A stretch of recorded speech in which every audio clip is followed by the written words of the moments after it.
सा फर्क है कुछ होने में और बहुत कुछ होने में। इतना सा फर्क है एक बार सोच के छोड़ देने में और लग के कर दिखाने में।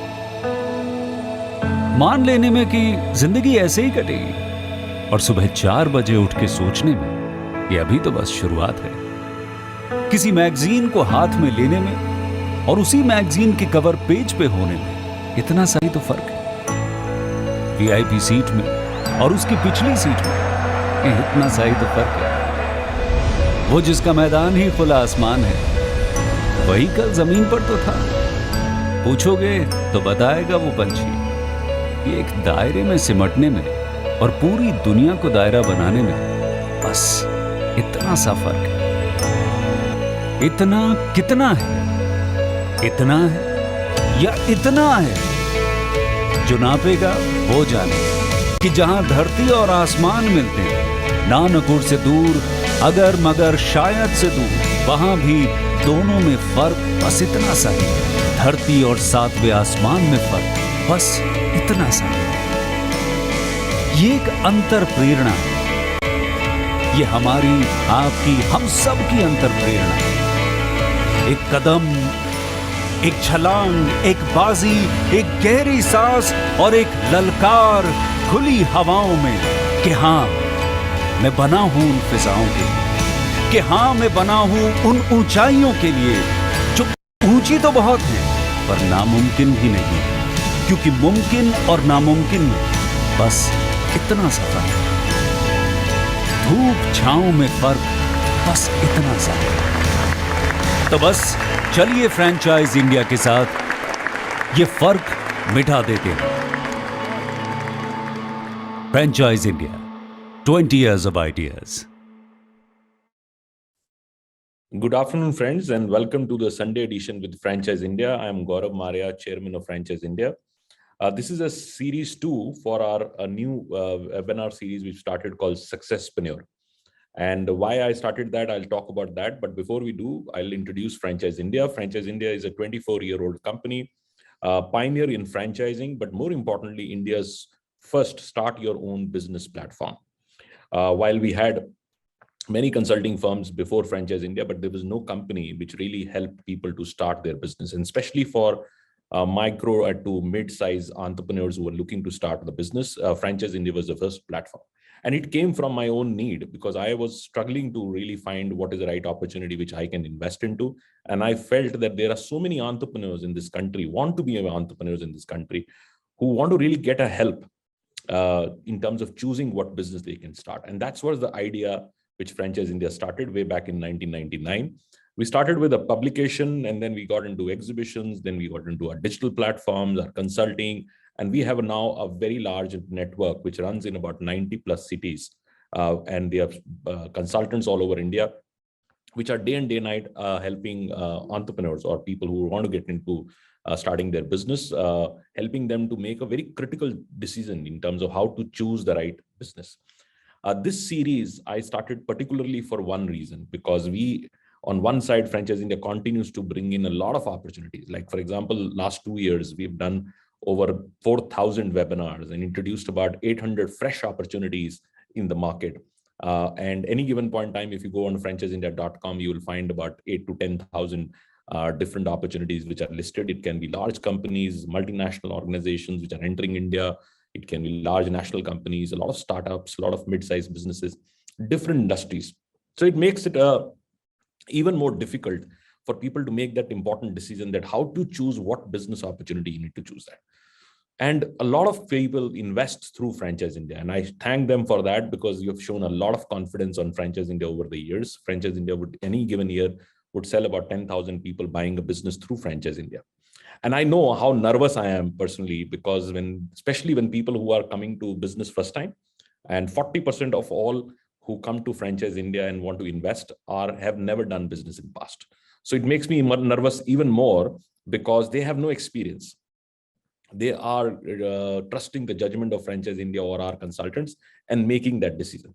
So I felt that if I can start a series to really educate people when they are looking to invest in the business and guide them, even caution them in terms of what decision they need to do. Because if they don't take the decision very informed, and well informed and well researched, they have a risk to lose the money. But more importantly, it's actually when a person starts an entrepreneurial journey, and if he loses, it really affects his everything. It affects his life, it affects his social structure, his family, everything. So it's very, very important. And my request to all the young entrepreneurs who want to be really, or would be entrepreneurs who want to get into business, it's very important, that decision of your life, and you need to take it very, very carefully. And Franchise India encourages you that you do a lot of research before you make a decision that you want to invest in a particular business. So what are we going to cover today, and what is the idea of this webinar? It's called Successpreneur. Now, Successpreneur is coming from that anybody can become an entrepreneur. Anybody can really decide one day and say, look, I want to be an entrepreneur, but a very, very few become successful entrepreneurs. All the time we talk about these Elon Musks and Mukesh Ambani's and likes of them who are successful entrepreneurs, but we talk very little about the failures. And I can tell you a very strong statistics, which is 90% of business people who get into business or start their new business fail. They didn't do well. So they don't do well, so they fail. And that's the risk which everybody has. So we keep talking about this 10%, which encourage a lot of people to join because they want to create wealth. They want to do well in life. They want to build businesses. They want to build these enterprises. But we don't talk about these failures, why these failures happen. And this is a real truth. So if you really want to become a successful entrepreneur, you have to have a very structured approach to it. And this is something which we want to talk about today. So first, we want to talk about the mindset. Where is your mindset today, and how you develop your business plan? Because remember, you might partner with any kind of a brand, but end of the day, it's your own business. Unless and until you are confirmed on terms of your mindset is there, and also you have a detailed business plan, what you want to drive, it'll never happen. We'll also talk about the 8 steps, which I did in the last series also, 8 steps, what you need to follow. And third, today I'm going to talk about how to choose the right franchise. How to choose the right franchise, that also we'll talk about it. So let's get started. And before we get started, I know how difficult that decision for people who want to really start a business is to decide that what business they want to get into. And that comes from a lot of pressures they have. The pressures can be the kind of confusion they have in terms of what kind of a business I should choose. This is one of the very important aspects. Almost everybody is confused in terms of what is the right business. Yesterday, I had a call with a couple who started a food business, which they had no background, and they made it happen. They are successful, but they put their ears into that business, and it came purely from their passion. Both were working. Their family had no background on business. And as a couple, they started in Jaipur, and they became successful. They're now running about three different restaurants. And but it just happened because their passion also became successful. And I know a lot of people who don't do that order, because sometimes they get into passion because they're passionate about it, but they are not so successful. So one has to really be very sure why you're getting into that business. And I call the few steps which are very important. First, you have a lot of fears. You have fears, and that fears is coming from the uncertainty you have, right? So understand, this fear is a good thing. When you are looking at a business and you are fearful that you might get into a wrong business or you make the wrong investment decision, this is coming because you are not too certain about it. You are uncertain in that. Second, you're confused because you've not done enough research. Third, how your expectation is aligned. What is your expectation level? That's very, very important. Fourth is, what is your core strengths? What is your own strengths, which is very important. And fifth is, what commitment you bring into the business. So these are important aspects. This is your mindset. And this should be then coming from you understanding yourself better. What is your life goals, which is very, very important. Unless and until you understand your life goals in detail, you will never should get into a business, because every life is very different. Every person is very, very uniquely placed. What is your expectation? And that also is very unique, because somebody at a different age has a different expectation. If you're a 25-year-old, you have a different expectation. If you're a 35, you're 45, you're 55, and you're 65. So your expectations would change. Your family structure, how your family and what is the kind of a, responsibilities you have. That's also very, very important. Some investors who come to me, I see they're really free from the responsibilities. Some are loaded with responsibilities. When you're loaded with responsibilities, your risk appetite is very, very low. You don't want to lose money. because you have a lot of responsibilities and immediate responsibilities coming to you.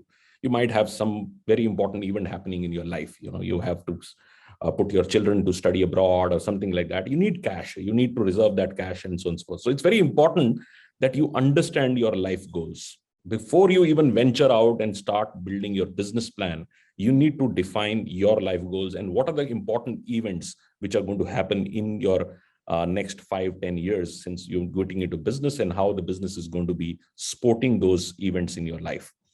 Then you need to go very in depth to understand your resources, and resources is just not about capital. Capital is very, very small part of it, right? Resources are very important. What resources come with you, right? Even your family support, it's very, very important, because the kind of family support you can expect is your wife joining in business, is your brother joining in your business, if you have any other family member joining in business, what kind of support you can do that.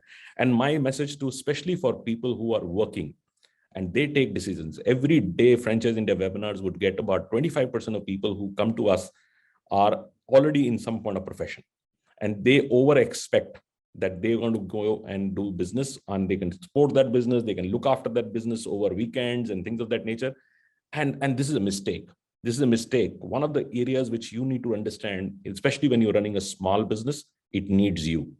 It needs you more than anything else. That's what something very, very important. If you're really starting the business, don't jump into that. If you want to really invest into that and you don't have time, maybe go and invest in stock market, buy performing shares, invest into something which can be mutual funds or any passive investment or real estate or even crypto. Anything you can invest on that, because that would give you much safer value. Don't get into business. Business gives you great ROI, better than any of these passive investments, but it needs you.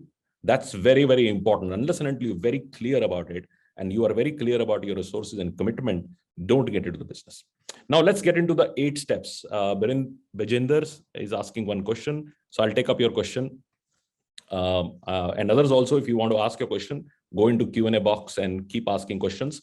And I'll maybe spend maybe 5-10 minutes in the last to take up all your questions. And let's make it interactive. Any questions comes to your mind, anything which you feel you need to know more, anything which comes to your mind from a ROI viewpoint, from a operations viewpoint, industry viewpoint, any industry which you have in mind, you want to explore what is happening on the industry, or any brand you are exploring and you want me to make my opinion on that, while I restrict not making personal opinions on a particular brand, but I can give you a little overview about the industry and so on and so forth.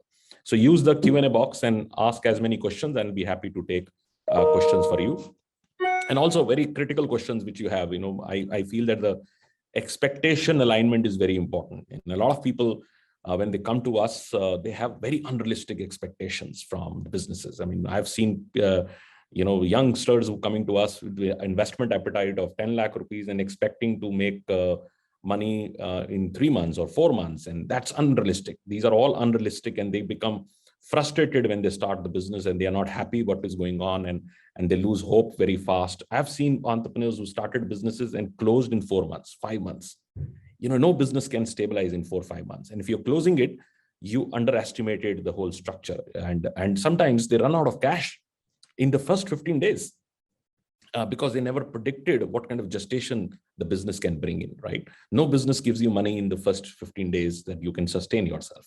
And they overindulge when they're building the business, and the business starts and they have no cash to support that business. So these are all big mistakes, and they go beyond their budget, which is allocated, because they never looked at their own resources. And this is going to be our topic for today. How do you really assess your resources? How do you set your mindset? How do you really choose the right brand? So 8 steps quickly, and then we go down to today's subject on how to choose the right franchise. First is, how do you make the right choice?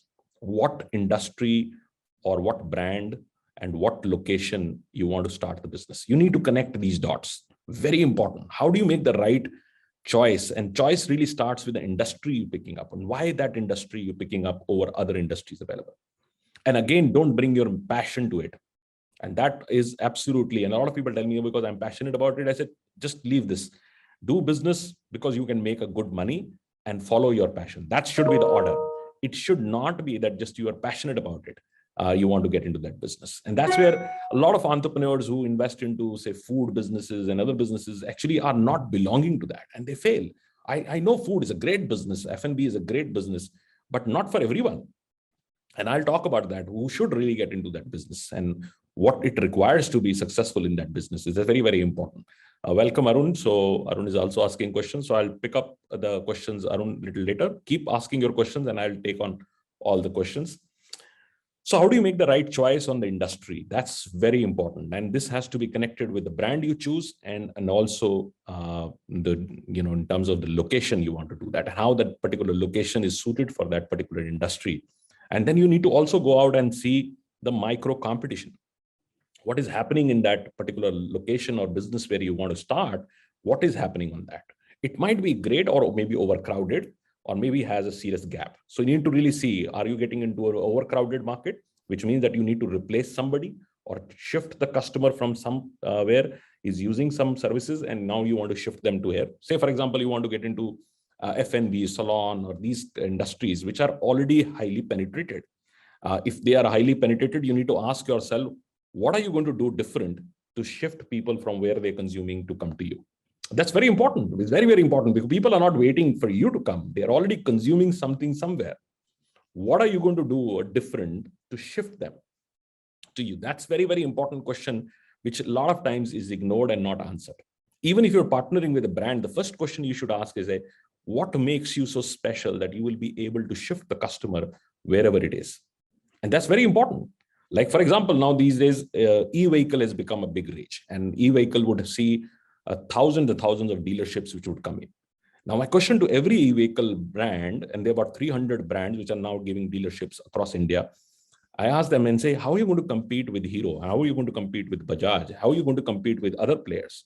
That's a very important question, because if a customer has a choice to do that, even this question is for a brand like Ola, which might be a very successful brand in the shared vehicle business or a cab business, but it's not proven in the OEM business. And that's why they're struggling. They were announcing launch in September, then they delayed it to November, they delayed it to December. Now they're saying they were going these vehicles out in February. Now, this is what happens when somebody who has no experience to run a business like that. So even Bhavesh, who's the founder, is putting a lot of pictures every day on internet about his scooters, but nobody is actually driving it. Nobody is driving it, and because they have no dealership network, they have no dealership, they have no answer on how they're going to service aftermarket, and because all that is not there, their nervousness to launch the product is coming out. So it clearly shows it's just not about money; it's also about the experience of the brand to go in the market. But it is a different story when it comes to Hero. It is a different story when it comes to Bajaj. It's a different story with other OEMs, which are very rooted deep down, understanding aftermarket capabilities and so on and so forth. So you need to also understand, why are you choosing a brand? That's very, very important. And third is your location, as I said. Second point, keep making notes. And if you have any questions, keep asking on the Q&A box. Second point is, how do you go to fund your business? Now, this is a very critical question to really answer that. And you have to be damn honest about it, that how you're going to fund that business. How much is your own equity, and how this equity is coming? Is coming from your savings, or you're liquidating some of your asset? And is it worthwhile to liquidate your asset? Sometimes people sell property to start a business, right? Or they mortgage their property to start a business and things like that. So is it right decision? Because the property might be giving you some ROI, or appreciation might happen. And you, in these days, because the property is going up, you might be at that position that you don't want to take a decision on a high risk investment versus a low risk investment, moving into a high risk investment. So this is a very important decision. But if you are sure about this part, which can give you much more ROI, you can move this to this. But this decision, I'm not saying this or this is right or that is right.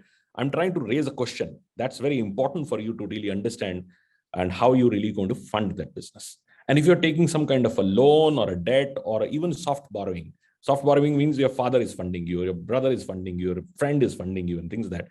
It has even more obligation, because now they're trusting you and you are emotionally pressured on that.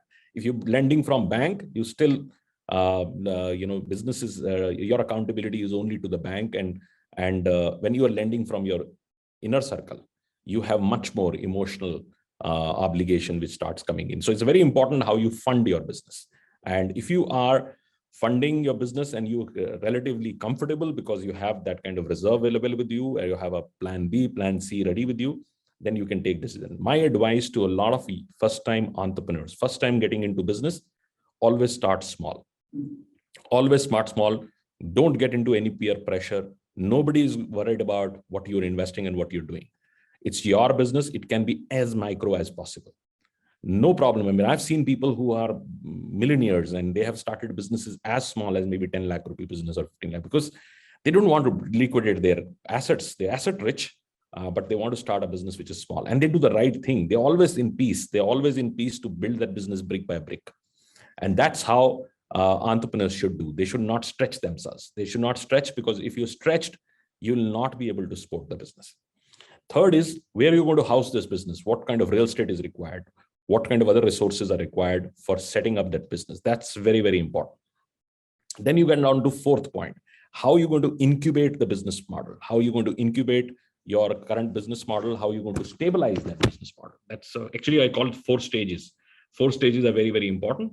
How do you really incubate? And the initial days, incubation is very, very difficult. And you're learning yourself. You don't know the business enough, and you're learning yourself. And never indulge in this stage. This is when you start the business, and the first 3 to 4 months, I know a lot of entrepreneurs overindulge in everything. They hire more resources, they put too much of marketing, they do a grand launch. All that is wrong. Absolutely makes no sense. Even the largest companies, if you see, even look at companies like Starbucks, when they entered, they didn't do too much. They just quietly opened up the store. And they opened up now, 7-Eleven entered India, which is the largest company from a convenience store viewpoint. No noise. Small media news came in. That also media was interested to write. 7-Eleven never did anything. So it's a big entry. They know that India is a market where they would do 50,000 outlets in times to come. But they didn't make a noise. And sometimes I see a small guy who's opening a gym. He's making too much of noise and trying to put ads everywhere and hoardings everywhere. It's a small business, and it only affects your neighborhood. And if you are doing that, don't do this. Incubation is to reserve cash. Learn everything. Do every aspect of that business yourself. Every role which involves your business, you need to do it yourself. That's the objective of that incubation stage. It means that if you have 6 departments in your business, all 6 you champion. 1 week, 1 department, 1 week, 1 department. And then only you are in absolute control over that business. That's your incubation stage. Once incubation is done, then you get into stability. You want to now stabilize the business. Then you get into growth, high growth. You want to scale the business. And then you get into sustainability. Once you're scaled, you need to sustain that at that level. So this is a cycle which every entrepreneur has to do when they build the business. Don't try to scale too fast. First, learn the business, set the foundation, set your team right. It's very, very important. And the next step is actually about team. How do you really get your co-founders? The early team which you really select are not people who are going to work for you. They are your co-founders. They are your co-founders, and this is one of the principles I've learned it from many successful entrepreneurs, is that every time they look at a new business they start, they're more nervous about who they want to really get on board as a co-founder of the business, because that's very important, because they're going to be working in the business with you. They're going to be controlling your business, and that would also give you freedom to think more and scale. Sometimes when we're running on scale, you need somebody to look after the foundation. It's not breaking out, right? So good co-founders actually do that. The co-founders are people who believe on you. They believe on your vision or your mission, and they support you that. So that's very, very important. Find your co-founder. It's very, very important. And then start reproducing your success. That's the next step. Once you have done the fun cycle, then what stops you not to reproduce? I'm a big fan of reproducing success. My first book is actually on that. It's franchising is all about reproducing success. Once you have successful model, just duplicate that. And that is how it's easy to do that, rather than creating. Like I was with the very successful restaurateur in Bombay last week, and I had lunch with him at his restaurant, and he gave me a lot of ideas about what he wants to do. And I felt that he was going very creative and wants to run different brands and different structures. And I said, why would you do that? Why would you write to create different brands? Because he said, look, I want to really create different cuisines, and I want to bring this and I want to bring that. I said, what you have done is very successful. Why would you not duplicate this? because you're only addressing one part of Bombay, which is just one neighborhood of Juhu. And if you want to really move from this to even 10 other neighborhoods in Bombay itself, there is an opportunity. And I'm not talking only Bombay. The market can be India, it can be overseas. You just have to duplicate what you have successful. And a lot of entrepreneurs, which are creative, actually do this mistake. Anything they make successful, they move to something else to start doing it. It's actually very difficult.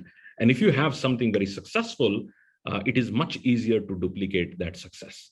So always think about building something successful and then trying to duplicate that. And that's how everybody should do. That's how a lot of NRIs who live in US, Patels, look at Patels. They were one successful motel they do, they will continue to move more motels.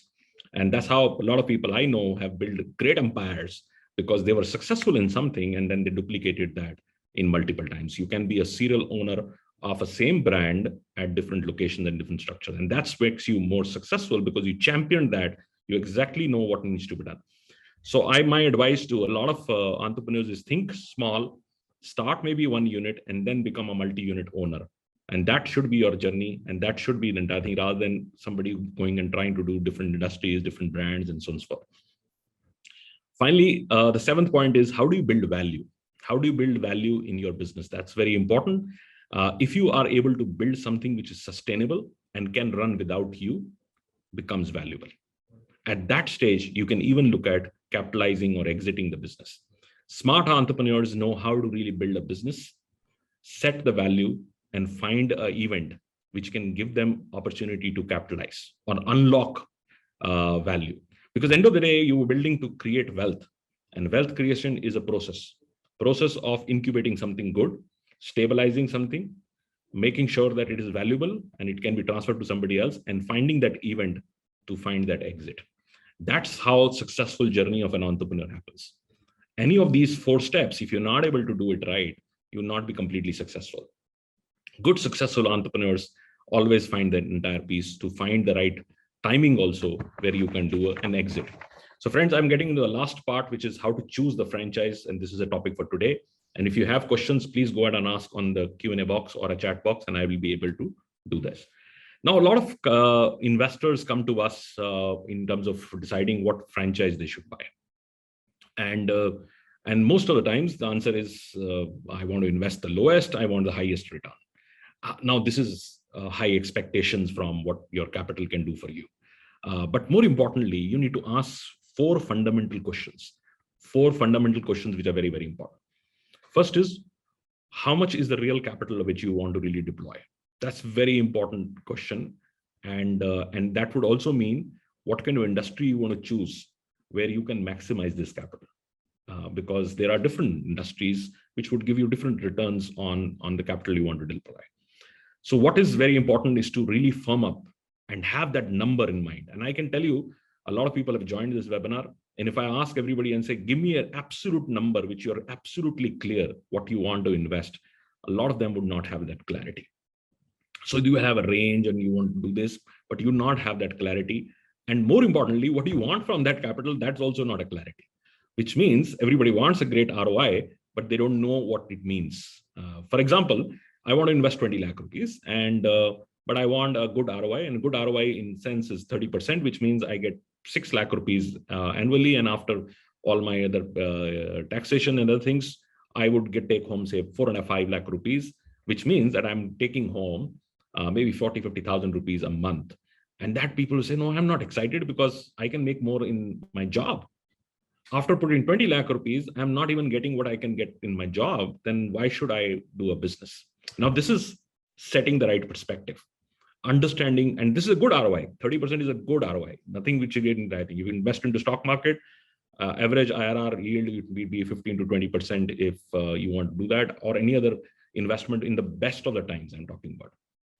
But 30% is a great ROI.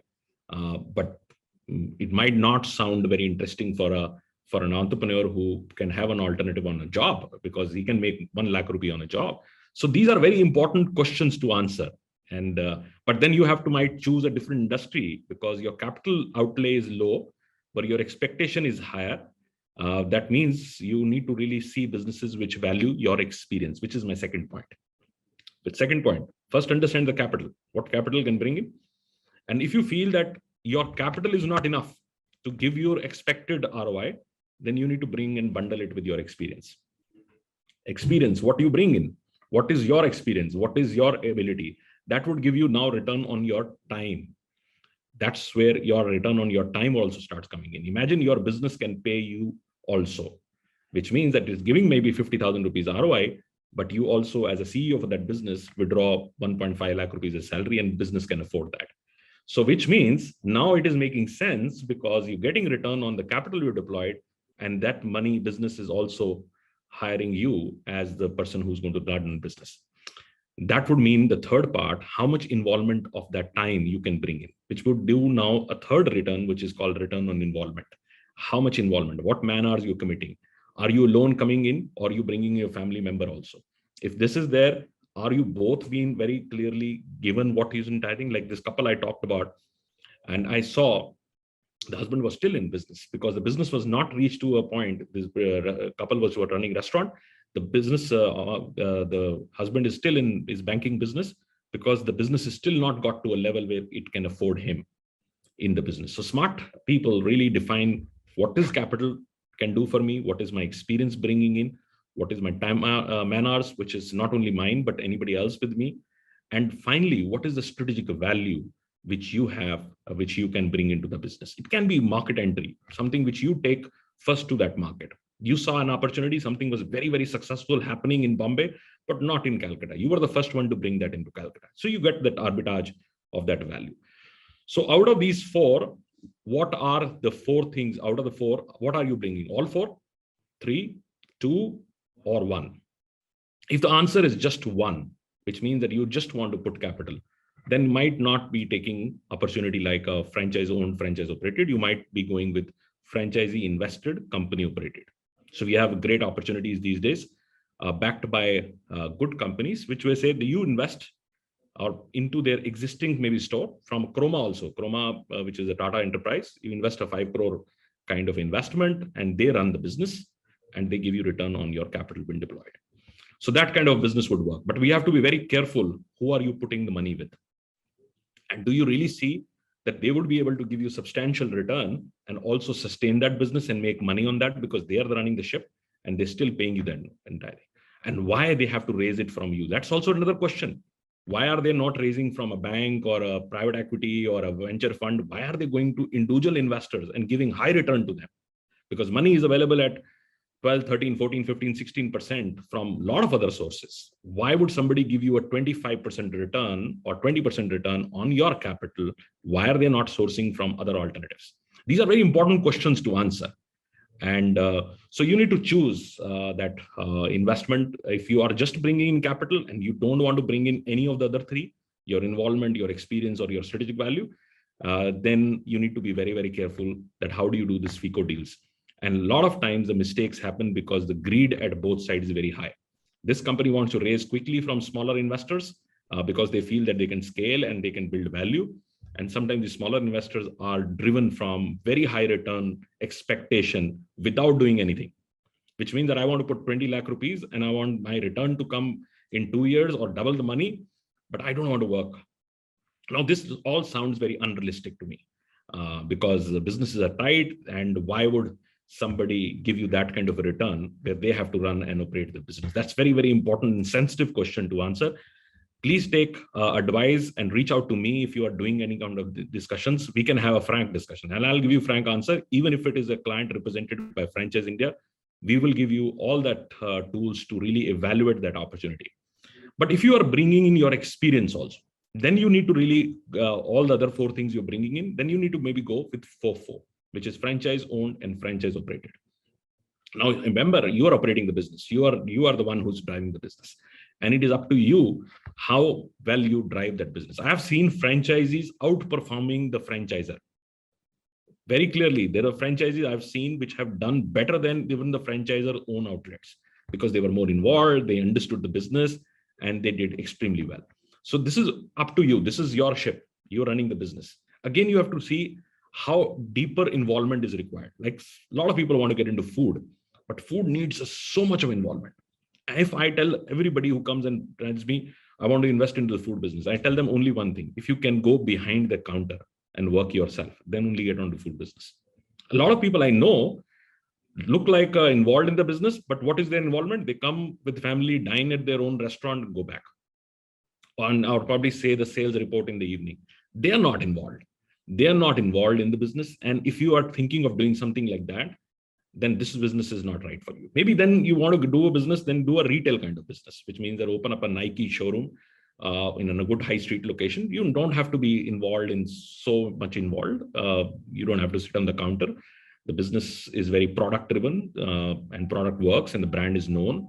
And you have to monitor maybe weekly performance, see the sales, get the motivation of your team to sell more.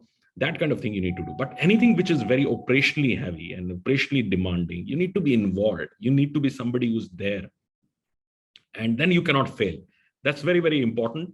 And choose the business. Even when you're doing a franchise owned, franchise operated, depth of involvement is very clearly to be done. And there should be no shame. There should be no shame. Like I'm sitting in a Chandigarh office, I'll give you an example. And there is a small kiosk downstairs, which is one of our clients called Chai Garam, and a small kiosk. And so I went to that outlet, a young guy, which is operating that store. And because he was dressed very well and in the small kiosk and just making teas and serving to office blocks here. And I asked him, are you working here or you are an owner? He says, I'm a franchisee. And he was making himself everything. And he had only one support person who runs around that building and delivers this. And I actually congratulated him. I said, this should be the future of India. This should be the future of India.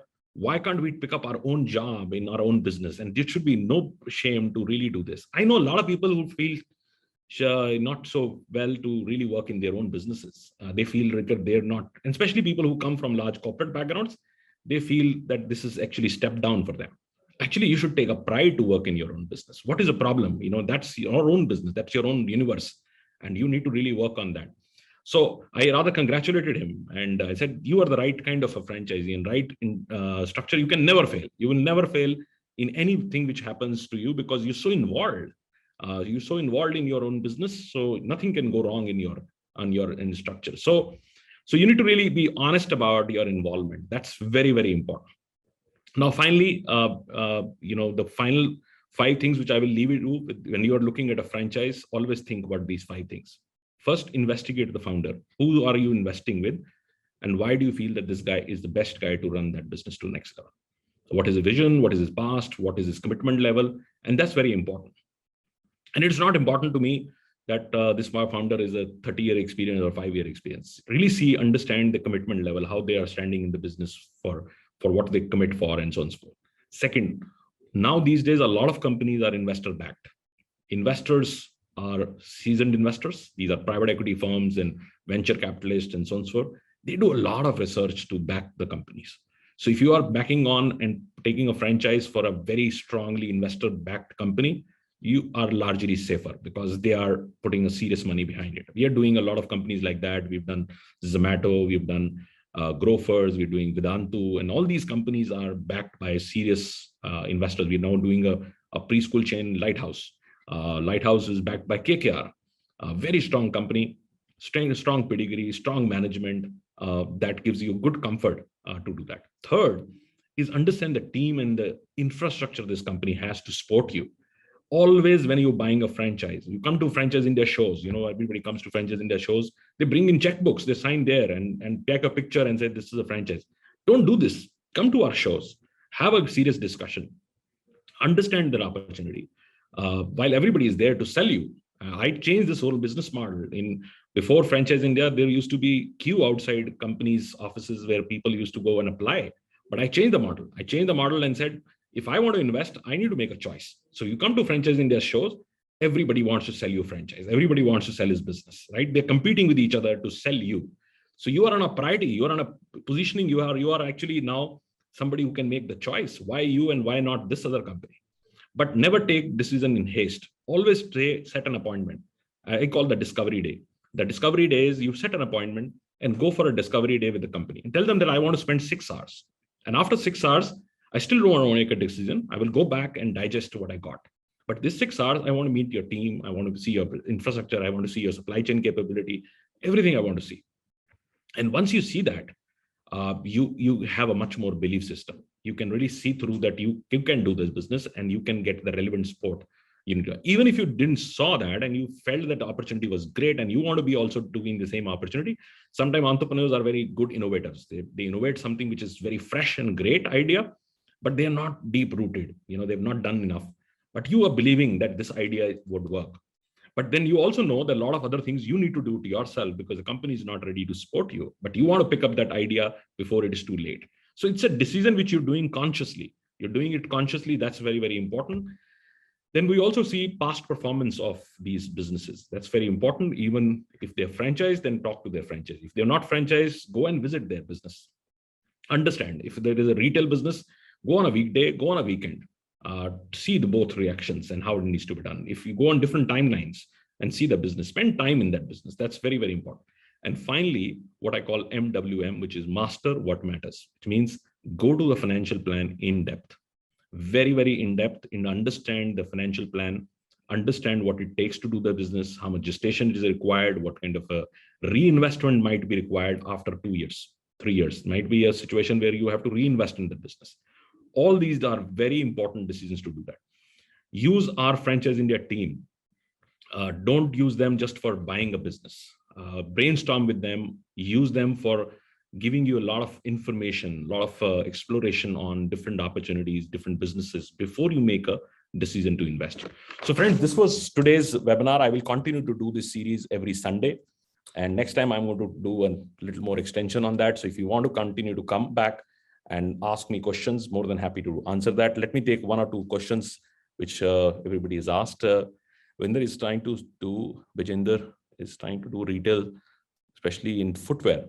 And footwear is a good industry. It would be very stable, and don't worry about this new variant which has come in. At this stage is a very good timing to get into retail because rental are softened at this stage. But I think by April, May, the rental would go up back to their normal structure. So it might be a good stage to get into business. But always remember that you are doing a retail business for next 9 years lease, 3 plus 3 plus 3 typically.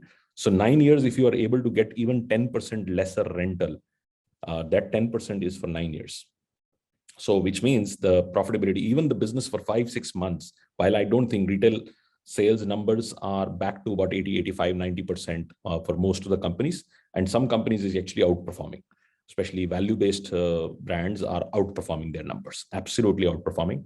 So Vijender, I don't know which brand you're doing, but if you get into specific to me with the location and the brand you're talking about, I can give you further advice on that. Arun, does food industry actually gives ROI on capital in 2 to 3 years? And what is the ROI in food industry? F&B is a very scientific structure. It's under pressure, especially when you are in the QSR kind of a business, because these platforms really bring in most of the business and they take a significant part of your business. So you need to really understand when you're getting into food, what are you trying to do? Are you doing QSR, casual dine, fine dine, microbrewery, cafe? Everything works very differently and different kind of return capabilities, and it's very tricky because a lot of unwanted competition also keep coming in. Food has this big issue, so suddenly, you would find somebody else who open up, anything, and people just copy. Like one time we did one milkshake company called Keventus. And once we started that, there was like 100 milkshake companies. Similarly, we did one, waffle brand. And I was not very convinced that single waffle can do well. Only one company has sustained, which is called Belgium Waffle, which is one of our clients. But rest, so many other came in, right? And without understanding the product. So you have to be very definite around in terms of what you're trying to do. 30% of franchising globally is food. So food works, that's for sure. But selection of a brand and the location and your involvement, remember what I said. If you are ready to go behind the counter and work around, then you can not fail in food. That's for sure. So you need to be very, very clear about what you want to do. I'm happy to assist you and any decision you're taking. Ankit has one suggestion on a preschool franchise model. Once Yeah, preschool, again, it's a very strong industry. It will come bounce back significantly. A lot of marginal players have gone out of the business, but education is going to be now a hybrid going forward. So you need to really see company which you need to choose who's able to give you that support, and that's very important. Digital sport, content sport. So, and if you're looking at other sport in terms of your marketing and getting admission cycles and training of your team, and so that's all very important. So whenever you're choosing, Ankit, you need to be very careful on that. And Ramesh wants in Gurgaon Sona Road. Absolutely, Ramesh, we can assist you in terms of what brand you want to choose, and we'll be more than happy to help you in terms of their decision. And Ajay wants to know my book. So I've written 3 books. Ajay, one is first book on franchising is Science of Reproducing Success, which is the first book I wrote. And then I wrote on entrepreneurial journey, which is called Take Charge. And then I wrote on marketing, which is Two to Tango. 3 books I've written. So these are available. So anytime you want to take these books, we're happy to send it to you. So friends, thank you very much. It was an interesting session, and I want to do this session purely from helping entrepreneurs who want to venture out into business, and they need help. They need help, and rather I'm starting building a full team, which just won't want to do any kind of services. It's absolutely free, just to give you honest and serious advice, and then you take your own decision and ask your family, friends, and your well-wishers before you make that decision. Make them your critic. Tell them not to support you, but criticize you why this decision would not work.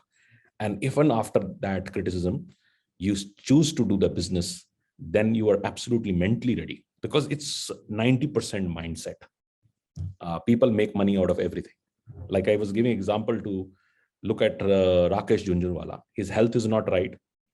He's the guy who's made most of the money in stock market and sitting on loads and loads of money. At this stage, when his health is not best, everybody knows about it. He is on a peak of his performance. He goes and invests into the most riskiest industry in starting an airline. Starting an airline at this stage. So it is a greatest example of an entrepreneur. Greatest example when you are in the most comfort and everybody looks at you that you are the best investor possibly. He's the Warren Buffett of India, and somebody who never failed, always made right investments, making the biggest risk investment of his life, starting an airline. But he's not a fool. He's doing it because he's well researched. He knows the timing has come. Airlines would do well. So it is all about, it's not about just following the trend. It's about finding your own niche and finding your own research, finding your own belief system. And if you believe, you will be very, very successful entrepreneur. So I wish you all for making the decision to really take up a journey of entrepreneurship. Do it very carefully. And once you're careful and well-researched and you're confident, then this journey would come true to you. I'm writing my direct number. Give me your feedback on anything which you need to do and anywhere we can help. This is 98102-44330. Send me a WhatsApp, and you can also reach me at gm@gauravmarya.com. Thank you very much, friends, and enjoy your Sunday. And see you next time. If you want to come back for Successpreneur webinar series, I'll be happy to have you back with us on the next Sunday edition. Thank you very much.